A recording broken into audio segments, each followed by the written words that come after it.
Washington पहुंचने के बाद डोनाल्ड ट्रंप की ईरान को धमकी, ईरान को लेकर बयान दिया है अमेरिकी राष्ट्रपति ने। ईरान में परमाणु हथियार नहीं होने चाहिए, ये डोनाल्ड ट्रंप ने कहा है। साफ क्लियर किया है कि नहीं होने चाहिए परमाणु हथियार। ईरान का शांति प्रस्ताव स्वीकार नहीं है। यह भी कहा कि पहली लाइन पढ़कर ही उन्हें नहीं समझ में आई, लाइन अच्छी नहीं लगी, जिसके बाद प्रस्ताव फेंक दिया।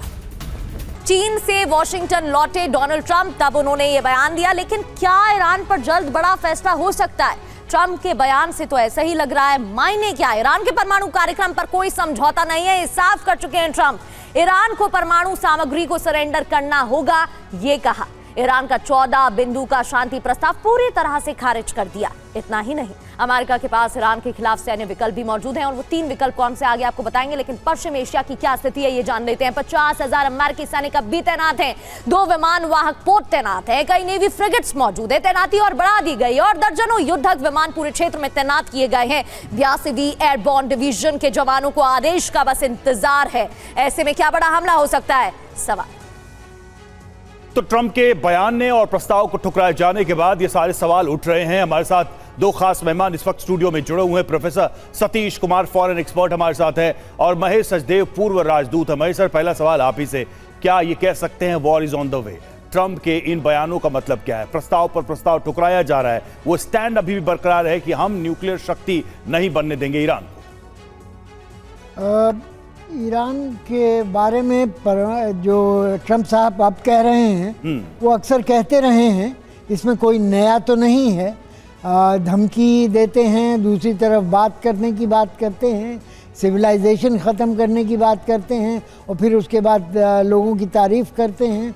तो ये विरोधाभास इनके वक्तव्यों में आता रहता है।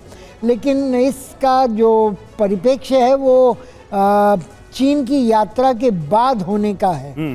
तो ये जो नया है पुट है इसमें, वो चीन की यात्रा के ख़त्म होने का है। और चीन की यात्रा के बाद ना तो कोई संयुक्त विज्ञप्ति जारी हुई, ना ही चीन की तरफ से कुछ ऐसा बड़ा कहा गया, सिवाय इसके कि विदेश मंत्रालय ने कहा कि ये युद्ध कभी शुरू ही नहीं होना था और अब शुरू हो गया है तो जल्दी से जल्दी ख़त्म किया जाए विचार विमर्श द्वारा, डिप्लोमेसी द्वारा। इसके अलावा चीन ने कुछ नहीं कहा। बाकी सब ट्रंप साहब कह रहे हैं कि चीन ईरान पर दबाव बनाने के लिए राज़ी है और चीन को ने ये कहा है कि स्ट्रेट ऑफ हॉर्मुज़ खुलना चाहिए। चीन ने कहा है कि परमाणु शक्ति नहीं होनी चाहिए ईरान के पास, वगैरह वगैरह। तो ये चीनियों ने नहीं कहा। तो लगता यही है कि चीन से कोई ख़ास रियायत इनको ईरान के बारे में नहीं मिली है और अब ये 2 टूक फिर से ईरान पर दबाव डालने के, मनोवैज्ञानिक दबाव या सैनिक दबाव डालने के फिराक में हैं। और चीन, मेरा जो अपना अंदाज़ा है वो ये है कि चीन ईरान को दबाने की परिस्थिति में तो है, क्योंकि उस पर निर्भरता है ईरान की काफ़ी, लेकिन चीन ऐसा करना नहीं चाहता, क्योंकि वो अमेरिका को जिन शर्तों पर वो से हटाना चाहता है, सैंक्शंस को लेकर के या टेक्नोलॉजी डिनाइल को लेकर के या डेमोनाइजेशन को लेकर के या ताइवान को लेकर के, उन पे उसको कोई ख़ास ट्रंप साहब से राहत नहीं मिली है। तो अभी वो चाहेंगे कि ईरान दबाव बनाए रखे अमेरिका पर और दोनों के बीच में टकरार जारी रहे, ताकि ट्रंप साहब और मजबूर हों। जब कांग्रेस के चुनाव पास आएंगे तो उनकी हालत और पतली होगी और वे चीन के प्रति अपने रुख को और नर्म करेंगे। बिल्कुल सर, ठीक कहा आपने। लेकिन जिस तरीके से फैसले डोनाल्ड ट्रंप की तरफ से लिए गए हैं चीन दौरे के बाद, उनके मिजाज में अंतर जरूर देखने को मिल रहा है। सर, इस पर आगे आपसे चर्चा करेंगे। लेकिन एक और बड़ी खबर है, ईरान पर फिर हमला कर सकता है अमेरिका। वार्ता फेल होने पर भीषण हमले की तैयारी और चीन से लौटे डोनाल्ड ट्रंप ईरान पर जल्द फैसला ले सकते हैं। खर्द द्वीप पर भी कब्जा किया जा सकता है। क्या खर्द द्वीप पर कब्जा किया जाएगा? तैनाती बढ़ा दी गई है, कई तस्वीरें उससे जुड़ी सामने आई हैं। वार्ता फेल होने पर भीषण हमले की तैयारी की गई है। तो चीन से लौटने पर डोनाल्ड ट्रंप ने बयान भी दिया है। उन्होंने कहा जो 14 सूत्रीय प्रस्ताव ईरान की तरफ से दिया गया है वो डोनाल्ड ट्रंप को मंजूर नहीं है। वार्ता फेल होने पर भीषण हमले की तैयारी भी शुरू हो गई है। क्या जल्द ही अमेरिका की तरफ से हमला किया जा सकता है, क्योंकि तैयारी अमेरिका ने की है।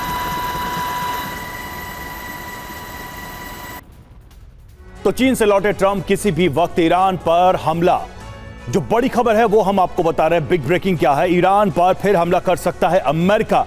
ट्रंप ने सीधे इसके संकेत दे दिए हैं। वार्ता फेल हुई तो भीषण हमले की तैयारी है। ट्रंप ने ईरान पर बहुत बड़े हमले के संकेत दिए हैं। ईरान पर अगला हमला और भी भयंकर होगा। अगले कदम का इंतजार कर रहा है पेंटागन। हमला क्यों हो सकता है? तो न्यूक्लियर प्रोग्राम का मुद्दा फंसा हुआ है। हॉर्मुज नाकेबंदी में स्थिति अभी जस की तस है, बल्कि खराब ही होती जा रही है। मिसाइल प्रोग्राम ईरान ने रोका नहीं है, इस पर कहीं कोई बात नहीं है, और यही वजह है कि ये हमले हो सकते हैं। बड़ी बात यह है कि पेंटागन ने हमले का प्लान तैयार किया है। अगले कदम का इंतजार कर रहा है पेंटागन। ये ट्रंप ने भी कहा है, सेना को बस ट्रंप के फैसले का इंतजार है। न्यूयॉर्क टाइम्स के हवाले से ये सारी बातें सामने आई हैं। सवाल यहां पर कुल मिलाकर यह है कि ऐसा पहली बार नहीं है कि ट्रंप ये धमकी दे रहे हैं। क्या इस बार वो धमकी वास्तविक है या फिर एक माहौल बनाने की कोशिश हो रही है? चीन यात्रा के बाद अमेरिकी राष्ट्रपति ट्रंप का ईरान पर बयान आया है। 5 बार बातचीत का नतीजा नहीं निकला। ईरान के साथ कुछ गड़बड़ है, उन्हें एटमी हथियार नहीं बनाने दे सकते, ये ट्रंप ने कहा है।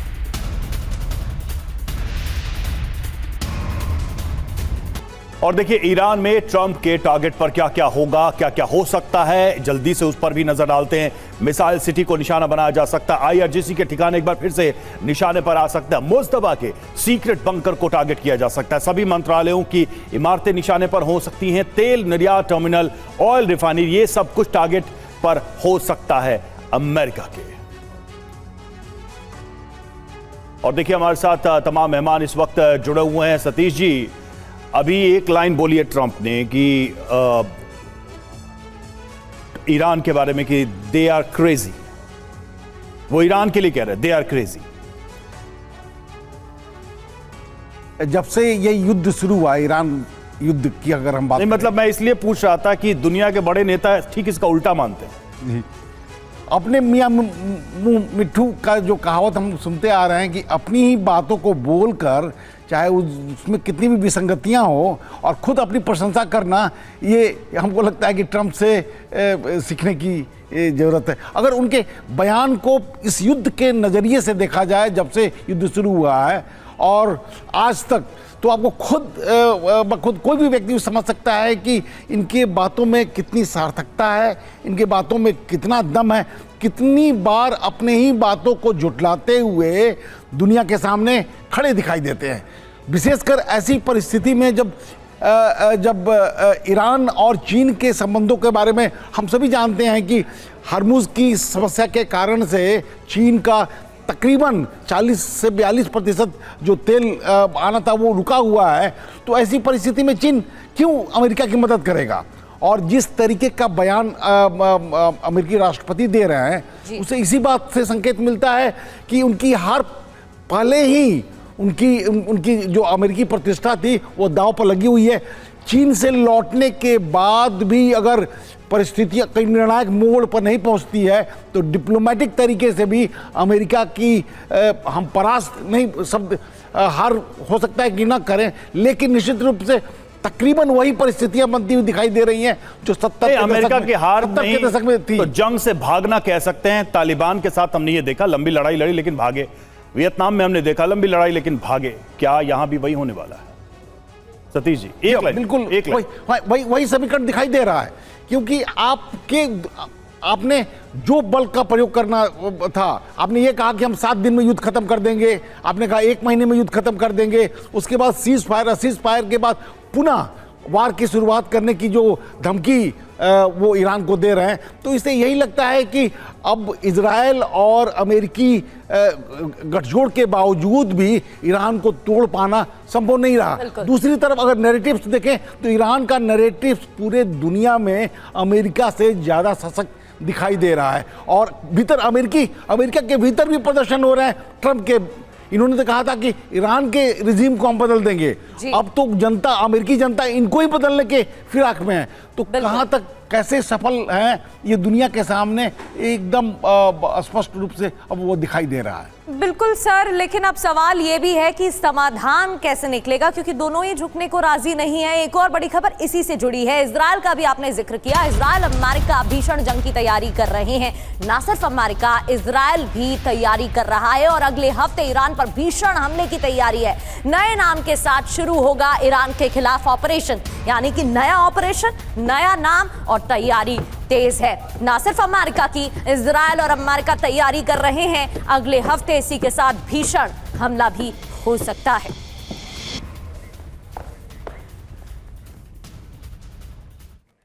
यूएस इजराइल तैयार हैं, ईरान पर कभी भी वार हो सकता है। जल्द ईरान पर हमला करेंगे अमेरिका और इजराइल। अगले हफ्ते ईरान पर हमले की तैयारी है।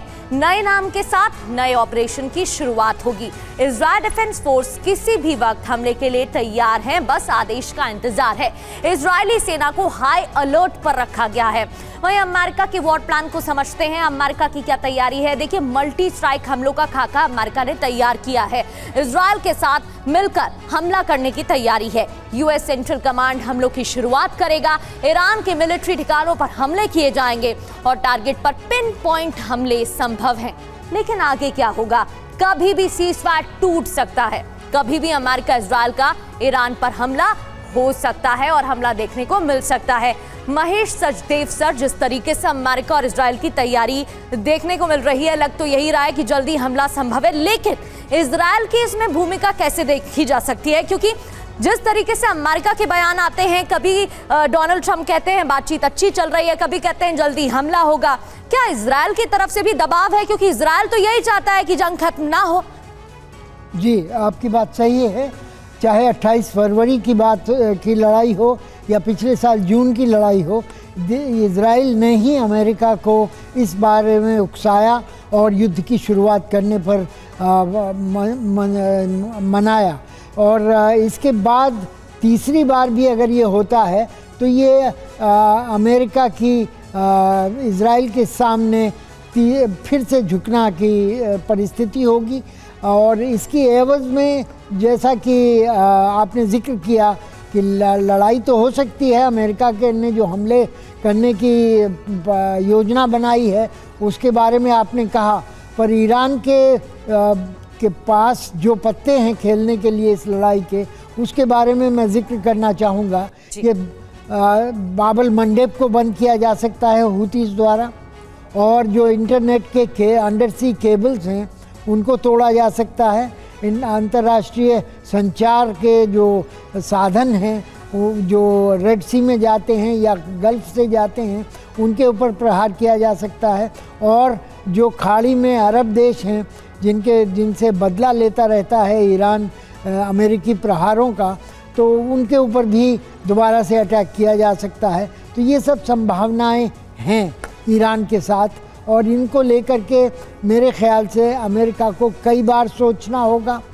और ख़ास तौर पर अगर आप बात करें अमेरिका के अंदरूनी हालात की, तो चुनाव करीब आ रहे हैं। 3/4 लोग अमेरिका के इस युद्ध के पक्ष में नहीं हैं। वो कहते हैं, 2/3 लोग कहते हैं कि ट्रंप साहब ने कभी पूरी तरह से ये बताया ही नहीं है जनता को कि ये लड़ाई क्यों लड़ी जा रही है। तो इन सब परिस्थितियों के बीच में और 60 दिन की मोहलत जो वॉर पावर्स एक्ट में थी, उसको 30 दिन और एक्सटेंड किया जा सकता है। उसकी एवज में ट्रंप कह चुके हैं कि लड़ाई को टर्मिनेट कर दिया गया है। तो टर्मिनेट की हुई लड़ाई को दोबारा से शुरू कैसे कर सकते हैं, इसके बारे में भी उनको दोबारा से बयानबाजी बिल्कुल होगी। घरेलू फ्रंट पर तो चुनौतियां बढ़ ही रही हैं, लेकिन असली बात यह है कि क्या इस पूरे वॉर को अमेरिका के पक्ष में करके ट्रंप इसे क्लोज अप कर सकते हैं, इसको वाइंड अप कर सकते हैं? ये बहुत बड़ा सवाल है, क्योंकि वॉर तो शुरू है, इसको एंड कैसे करना है ये शायद अब ट्रंप को भी नहीं पता। और देखिए, ईरानी विदेश मंत्री अरागची का बयान आया है, हम बातचीत के लिए तैयार है। अरागची ने यह कहा है, अमेरिका बातचीत को लेकर गंभीर नहीं है। ये अरागची का कहना। हम यूएस पर भरोसा नहीं कर सकता, भरोसे की कमी बातचीत में रोड़ा है, ये अरागची ने बात दोहराई। जिस तरह से अमेरिका की तरफ से हमला किया गया था, हमारे पास हर वो कारण है जिससे हम अमेरिका पर भरोसा नहीं कर सकते हैं, अब्बास अरागची की तरफ से कहा गया। ईरान क्यों समझौते को बेकरार है, अब ये भी जान लेते हैं। कई ऐसे कारण हैं जिसको लेकर कोशिश की जा रही है। आर्थिक दबाव, तेल निर्यात ना होने से ईरान की अर्थव्यवस्था कमजोर हो रही है, यानी कि ईरान पर दबाव बढ़ता जा रहा है।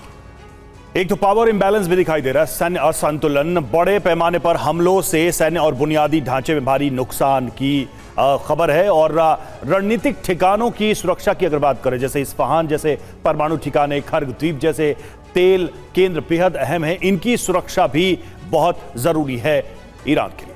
इसके अलावा घरेलू असंतोष भी है, महंगाई है, बेरोजगारी और आर्थिक संकट से लोगों की हालत खराब है, लोग परेशान हैं, एक वजह यह भी है। इसके अलावा सैन्य संसाधनों की सीमा है, लंबे युद्ध से हथियार, मिसाइल और लॉजिस्टिक्स की कमी होती है, जिससे भी परेशानी हो सकती है। बिल्कुल, ये सारी चुनौतियां ईरान को झेलनी पड़ रही, ईरान के फ्रंट पर है। सतीश जी जरा इसको फ्लिप करके देखें, इसके दूसरे साइड को देखें तो युद्ध के दौरान ईरान को नुकसान हुआ है, इसमें कोई दो राय नहीं। दूसरा, ये ब्लॉकेड, ये हॉर्मुज का कंट्रोल, ये प्रतिबंध, ये सारी चीजें जब तक चलती रहेंगी, ईरान का आर्थिक ढांचा जो है बहुत ज्यादा दबाव में रहेगा। क्या इजराइल के लिहाज से ये एक अच्छी खबर नहीं है कि अब अगर ईरान इस जंग से बाहर भी आएगा तो एक कमजोर ईरान रहेगा, वो ईरान नहीं रहेगा जिसकी ताकत पहले हुआ करती थी? देखिए, ये कहना थोड़ा मुश्किल इसलिए भी है कि ईरान पर इकोनॉमिक एम्बार्गो पिछले कई सालों से, दशकों से अमेरिका और लेकिन सर जो वॉर कॉस्ट है उसको तो ईरान उठा रहा है, और ये जितना लंबा चलेगा ये दबाव और बढ़ेगा। ये नुकसान केवल ईरान के साथ नहीं है, ये नुकसान तो इजराइल के साथ भी है।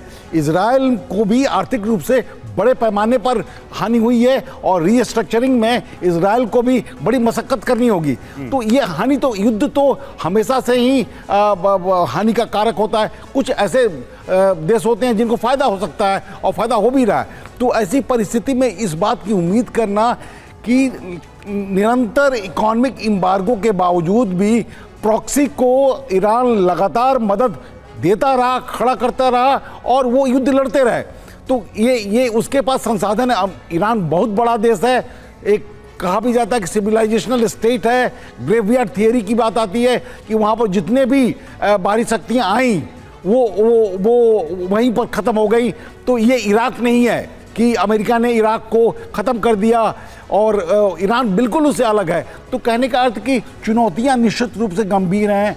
रीजनल और लोकल वहाँ की आर्थिक और राजनीतिक समस्याएं निरंतर मजबूत होती जा रही है, खतरनाक होती जा रही हैं। लेकिन इसके बावजूद ये कहना ये कमज़ोर ईरान उभर कर आएगा, हम उसका दूसरा पक्ष भी देखें। अगर अमेरिका की हार होती है, अमेरिका बिना कुछ निर्णय लिए वापस जाता है, तो ईरान हो सकता है कि एक मजबूत ईरान के रूप में, अपने रीजनल छत्रप के रूप में वो फिर से स्थापित हो सकता है। बिल्कुल सर, लेकिन दबाव तो बन ही रहा है और इसी से जुड़ी एक और खबर है, क्योंकि क्रूड ऑयल बहाने को अब ईरान मजबूर हो चुका है। ईरान की ऑयल स्टोरेज क्षमता खत्म होती जा रही है। नाकाबंदी की वजह से तेल निर्यात ठप पड़ा हुआ है और समंदर में तेल बहाने से पर्यावरण को भी नुकसान हो रहा है और होगा। ईरान की ऑयल स्टोरेज क्षमता खत्म होती जा रही है। नाकाबंदी की वजह से ईरान को परेशानी हो रही है। अमेरिका की तरफ से नाकाबंदी जारी है और अमेरिका का हाल ही में यह भी बयान सामने आया, अमेरिकी राष्ट्रपति की तरफ से कहा गया है कि नाकाबंदी और सख्त हो सकती है। ये विकल्प भी है अमेरिका के पास। क्रूड ऑयल बहाने को अब मजबूर है ईरान।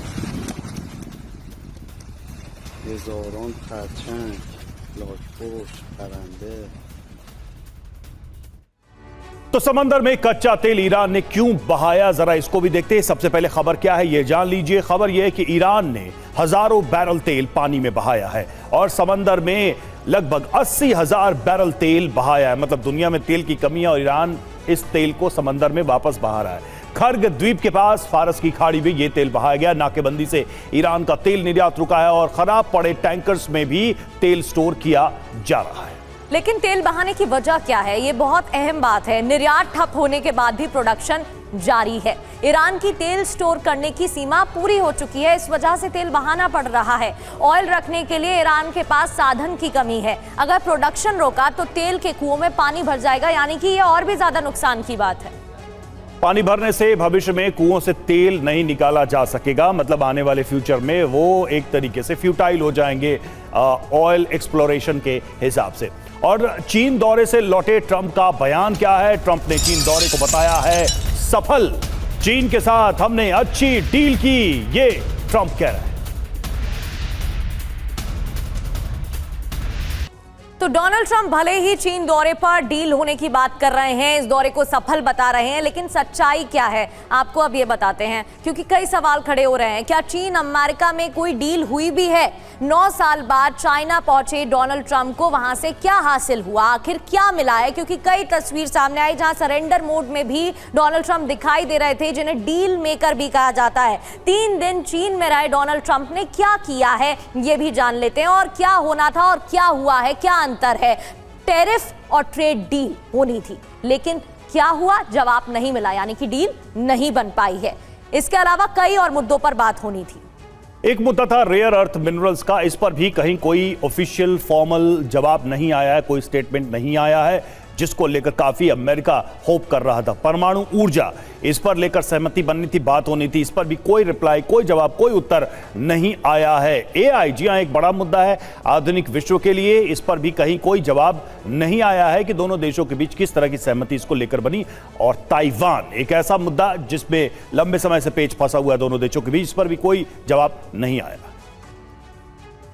बढ़ते आगे और अब बात करेंगे इजराइल लेबनान तनाव से जुड़ी एक बड़ी खबर की। इजराइल लेबनान के बीच सीजफायर बढ़ गया है, 45 दिनों के लिए सीजफायर बढ़ा है। अमेरिकी विदेश विभाग ने इस बात की घोषणा की है। तो इजराइल लेबनान के बीच सीजफायर बढ़ा दिया गया है और इस बात की घोषणा अमेरिकी विदेश विभाग की तरफ से की गई है। करीब 45 दिनों के लिए सीजफायर बढ़ाया गया है। लगातार दोनों तरफ से सीजफायर के बीच भी हमले जारी थे, कई वो तस्वीरें भी सामने आई, लेकिन ये अमेरिकी विदेश विभाग की तरफ से अब जानकारी दी गई है, 45 दिनों के लिए सीजफायर बढ़ा दिया गया है। और देखिए, सीजफायर के बीच इजराइल का हमला, लेबनान के टायर में भीषण हमला हुआ है। आईडीएफ ने रिहायशी इलाके में बमबारी की। हमले में 30 से ज्यादा लोग जख्मी हुए हैं, ये खबर आ रही है।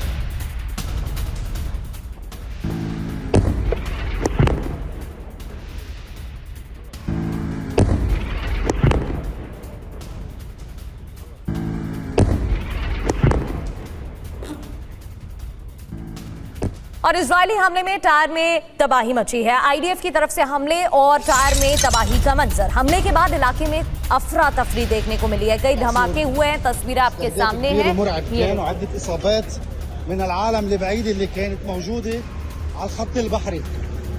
इस इलाके में कई हमले किए गए, टायर में तबाही मचाई गई। इजरायली हमले में भारी नुकसान की भी जानकारी है। हमले के बाद इलाके में अफरा तफरी का माहौल भी देखने को मिला। ये कुछ तस्वीरें आपको दिखा रहे हैं इसी से जुड़ी।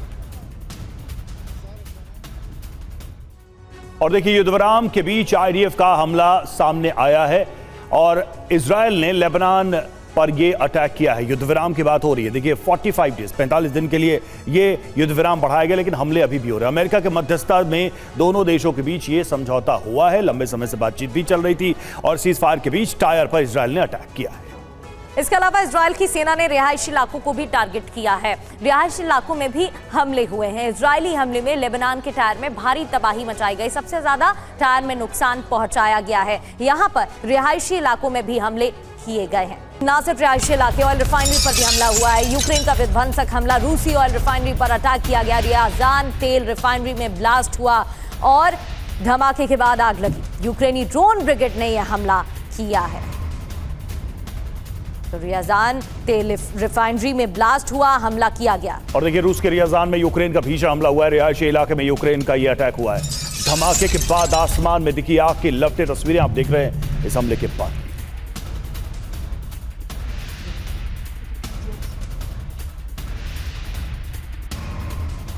और देखिए, रियाजान पर हमले का एक और वीडियो सामने आया। यूक्रेन की सेना ने ड्रोन से अटैक किया है। रिहायशी इलाके में यह भीषण धमाका हुआ है। रूस के कई इलाकों में अलर्ट जारी है।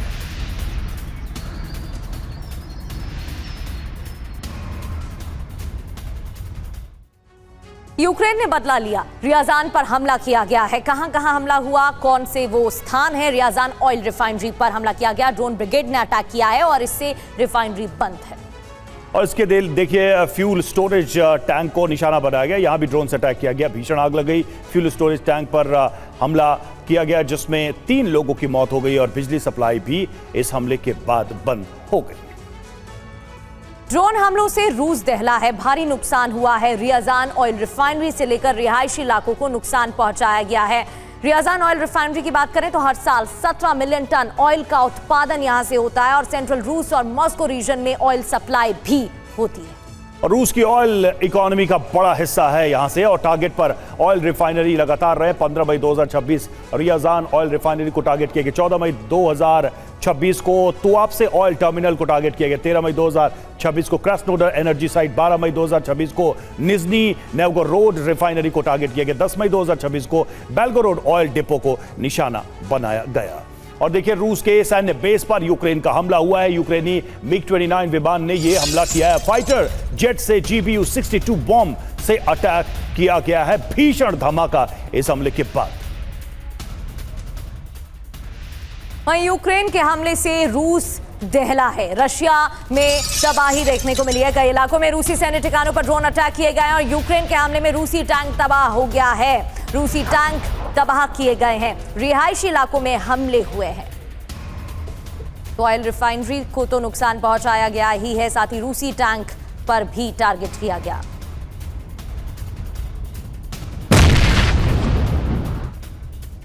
और अब खबर पश्चिम बंगाल से जुड़ी। पश्चिम बंगाल में अवैध मदरसों पर एक्शन की तैयारी है। बंगाल में बंद होंगे गैर सरकारी और अवैध मदरसे। अवैध मदरसे बंद होने की जल्द जारी होगी अधिसूचना। शुभेंदु सरकार जल्द अधिसूचना जारी करेगी।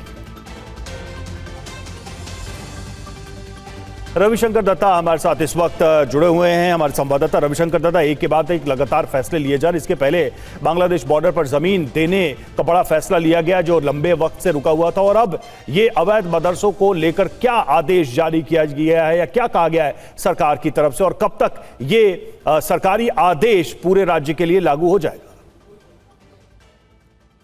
गया था उसके बाद ही वो उनके एजेंडा में था, संकल्प पत्र में था कि पश्चिम बंगाल में जितने भी अवैध मदरसा है या तो नॉन एडेड मदरसा है उनको बंद कर दिया जाएगा, क्योंकि सरकार की तरफ से ये पूछना था कि ये जो मदरसे हैं इनमें ना तो डॉक्टर पैदा होते हैं ना तो इंजीनियर पैदा होते हैं। जैसे कि सजल घोष जो कि विधायक भी है, उन्होंने ये कहा है कि ऐसे मदरसा बंद होना बहुत जरूरी है, और मंत्री जो है उन्होंने भी ये कहा है कि ऐसे मदरसा बंद होने चाहिए, क्योंकि यहाँ कुछ धर्म के नाम पे पढ़ाई के सिवा यहाँ से कोई सोशल के जो हमारा सोसाइटी में जो लोग कंट्रीब्यूट करते हैं ऐसा कोई डॉक्टर इंजीनियर नहीं निकलते। इसके चलते ये मदरसा बंद होना चाहिए, सरकार का डिसीजन है और बहुत जल्दी ऐसे मदरसा के ऊपर कार्रवाई होगा। जैसे कि बाकी सिद्धांत लिए गए थे संकल्प पत्र में बीजेपी का, वैसे इसके ऊपर भी कार्रवाई होगी। शुक्रिया रविशंकर दत्ता आपका इस जानकारी के लिए।